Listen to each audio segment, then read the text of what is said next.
The road to success is not straight. There is a curve called failure, a loop called confusion, speed bumps called friends, red lights called enemies, caution lights called family. You will have flat tires called jobs. But if you have a spare called determination, an engine called perseverance, a driver called willpower, you will make it to a place called success. I'm Michelle Yu of Team Flash Out Korea.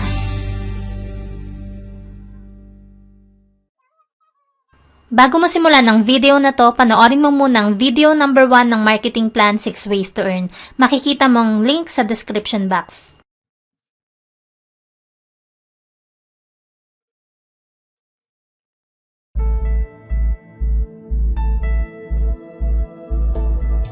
Sa first video na i-discuss na natin ang retailing, direct referral bonus, at match sales bonus. Ngayon, magpatuloy naman tayo sa unilevel bonus. Heto ang video number 2 ng AIM Global Marketing Plan 6 Ways to Earn.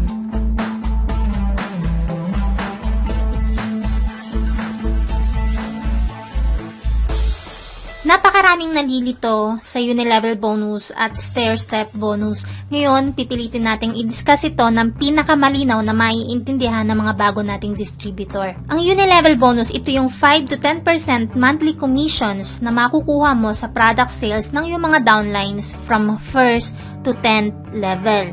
So, dito po, hindi natin pinag-uusapan ng sales match. Hindi natin kailangan dito ng formula na 1,200 points left at 1,200 points right para kumita ka. Ang pinag-uusapan po natin dito ay rebates. At dito sa unilevel bonus, kahit wala ka pang position, maaari kang kumita. Basta meron ka ng mga members at yung mga members mo nagre-reorder, siguradong makakakuha ka ng unilevel bonus monthly commissions. 10% ang maaaring mong maging commissions sa lahat ng reorders ng direct downline mo, ibig sabihin, ikaw ang sponsor ng member, at 5% naman ang commissions na makukuha mo sa lahat ng reorders ng members ng member mo. Again, 10% ang makukuha mong commission sa lahat ng direct members mo at 5% naman ang makukuha mong commission sa lahat ng members mo kapag sila ay nagre-reorder ng products. Huwag natin kalimutan na sa unilevel, ang tinutukoy natin dito ay 1st to 10th level lang ng mga distributors under you. Hindi ito hanggang sa kaduluduluhan ng mga members mo. Kung mapapansin mo sa genealogy, ang unang dalawang members sa ibaba mo, yan ang tinutukoy nating first level, next is second level, third level, up to the 10th level. Mula first hanggang 10th level mo, ito ay binubuo ng 2,046 na distributors. So imagine, kung bawat isa sa kanila ay nagre-reorder ng kahit tigi-isang box lang ng C24/7 at ikaw ay kikita ng 5% sa isang box na yon, ikaw ay kikita ng 11 pesos at 25 centavos.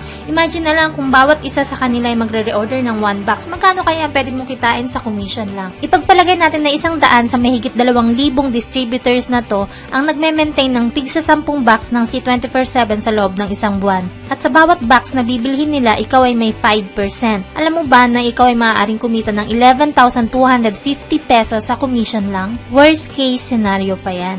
Kasi maraming leaders ang nagre-reorder din ng ibang products, katulad ng Perfect White, ng Liven Coffee, White Light, Complete, Colidus. Kaya sa unilevel bonus pa lang, malaki na ang maaari mong kitain dito sa AIM Global. At ang kagandahan dito sa unilevel, kahit isang leg mo lang ang active, maaari ka pa rin magkaroon ng commissions. Dahil tulad ng nabanggit ko kanina, ang tinutukoy po natin dito ay rebates at hindi match sales. Paano kung si Upline may ibinigay sa yung spillover? Ang tanong mo ngayon, meron ba akong kikitain sa lahat ng reorders ng spillover na inilagay sa ibaba ko? Ipaliwanag muna natin ano bang ibig sabihin ng spillover. Halimbawa, si upline mo, meron siyang na-invite na kakilala niya at yung kakilala niya, inilagay niya sa ibaba mo para maging member mo or downline, ang tawag doon ay spillover. Ibig sabihin, hindi man ikaw ang sponsor, hindi man ikaw ang nag-invite, basta inilagay sa ibaba mo, ginawang spillover sa'yo, member mo pa rin siya. Lagi nating tatandaan na ang kagandahan ng may spillover sa'yo, lahat ng kilos ng member na to, ipakinabang sa'yo bilang upline niya. Lahat ng reorders, meron kang commissions, at lahat ng ma-invite niya, maaaring kang kumita sa match sales bonus. Basta magkaroon ng pair sa'yo. Kaya kung si upline may inilagay na spillover sa'yo, aba, pasalamatan mo. Kasi para ka na rin nakapag-invite at tinutulungan ka ni upline na mabilis mapalaki ang network mo. Alright, for example, si spillover, nagre-reorder siya ng products.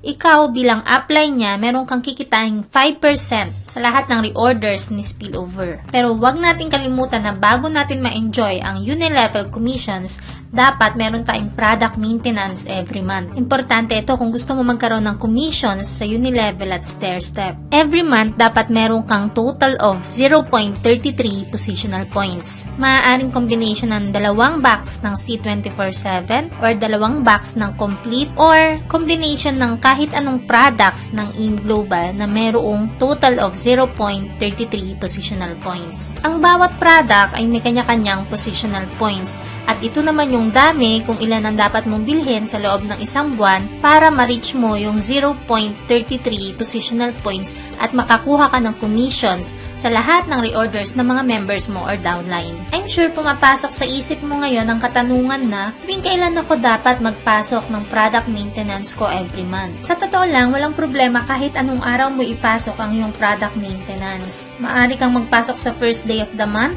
15th day of the month, or maaari din sa katapusan ng buwan na ito. Ang mahalaga, within this month, meron kang equivalent of 0.3334 positional points kung gusto mong makakuha ng unilevel bonus. Isa pa sa mga tanong na tumatakbo sa isip mo ngayon, paano naman kung ako ay multiple accounts? Lahat ba ng accounts ko or lahat ba ng heads ko ay dapat pasukan ko rin ng product maintenance? Ang sagot po dyan, yes. Kung lahat ng heads mo gusto mo magkaroon ng commissions, gusto mo makakuha ng commissions sa unilevel, syempre lahat sila dapat lagyan mo ng product maintenance. Pero kung halimbawa naman nagsisimula ka pa lang at ilan pa lang din naman ng members mo at kapos ka pa sa budget mo para sa product maintenance, maaari din namang mamili ka lang sa mga heads mo kung alin doon ang gusto mong lagyan. Pero take note, kung alin lang ang nilagyan mo ng product maintenance every month, syempre yun lang din ang makakakuha ng commissions. Kung maglalagin ka sa webpage mo or yung tinatawag natin data tracking center, yung Facebook nating mga distributors, dito mo makikita ang total unilevel earnings na meron ka na pumasok sa'yo simula na nagsimula ka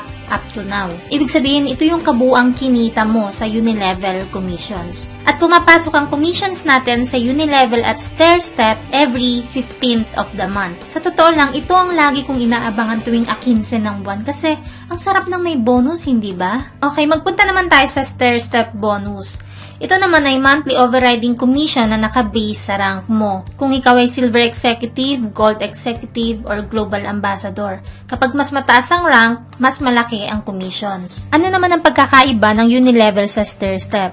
Una, sa unilevel, hindi mo kailangan ng position para magkaroon ka ng commission. Kahit ikaw ay isang distributor pa lang, maaari ka na magkaroon ng every month commission sa unilevel.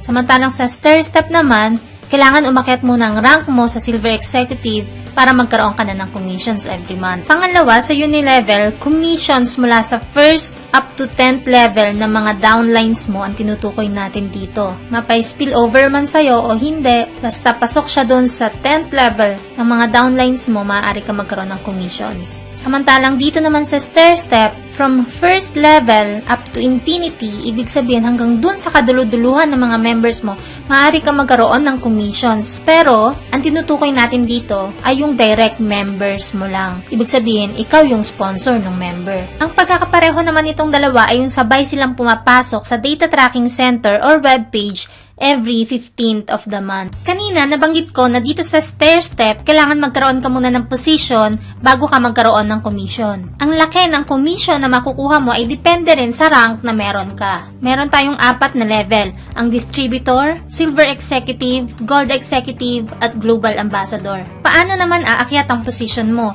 Hindi mo ito gagawing mag-isa. Ito ay group accumulation of points.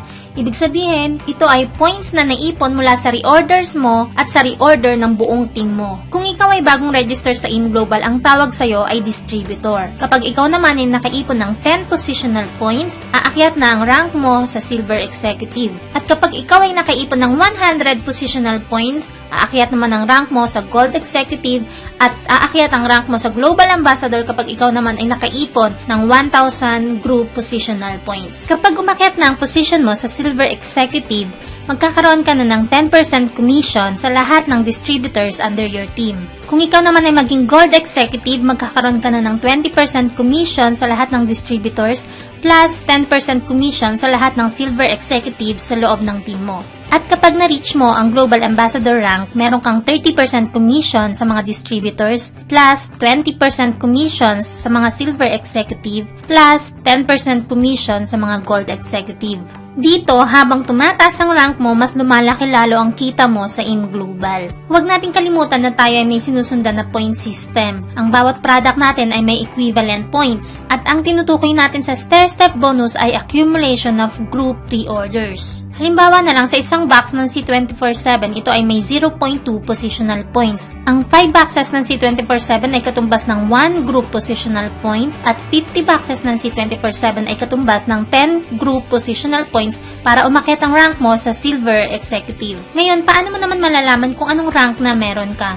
Kapag nag-login ka sa webpage mo, meron kang makikitang ganito. At dyan mo malalaman kung ikaw ay distributor, Silver Executive, Gold Executive, or Global Ambassador. Dito sa stair step, meron tayong tinatawag na no time frame, no demotion, and no pass up. Ano ba ibig sabihin ng tatlong to? Ang ibig sabihin ng no time frame, kahit kailan ka ma-promote or kahit kailan umakyat ang rank mo ay pwede. Kahit after 5 years or 10 years man yan, okay lang kasi wala naman tayong time limit. Hindi tayo pinipressure ng company na dapat sa ganitong kaikling panahon umakyat na ang position mo. Walang ganun kaya sinabing no time frame. Next is no demotion. For example, umakyat ng rank mo sa Silver Executive. Pero natatagalan ng pag-akyat mo sa Gold Executive. Ganun pa man, walang problema, hindi ka na babalik bilang distributor. Kasi nga, dito ay no time frame and no demotion. Hindi ka na uli magi-step down sa unang rank na pinanggalingan mo. At ang ibig sabihin ng no pass up, once na ang isang direct member mo ay naging Global Ambassador, ikaw din ay automatic magiging Global Ambassador, active ka man o hindi. At ang panghuli ay ang royalty bonus. May kita ka na 2% hanggang sa ika-5th level based sa group reorder points ng downlines mo na tulad mong Global Ambassador na rin.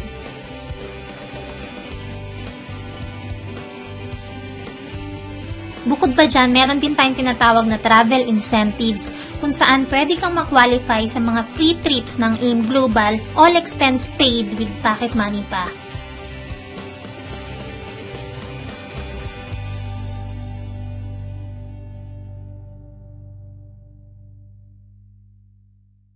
Plus, meron din tayong tinatawag na profit sharing. Ito naman ay para sa mga elite global ambassadors na maaring ma-qualify as profit sharer. Dito ay makakatanggap ka ng bonus mula sa company once na ikaw ay ma-qualify at ito ay ginagawa once a year. Sana marami ka na namang natutunan sa video na to at pwede mo itong i-share sa iyong mga bagong downlines or members para mapanood din nila at mas maintindihan kung paano ba kumikita dito sa AIM Global. At bago ko po tapusin ng video na to, gusto ko muna magpasalamat sa lahat ng mga taong nakakapanood ng mga videos na ginagawa ko at ina-add ako sa Facebook at nagsisend sila sa akin ng mga napakagagandang mga messages or comments na talaga namang nakakataba ng puso. Maraming salamat po sa inyong lahat and I wish you success. If you want to chat with me, you can follow me on Facebook. I'm Michelle Yu of Team Flash Out Korea. Annyeong!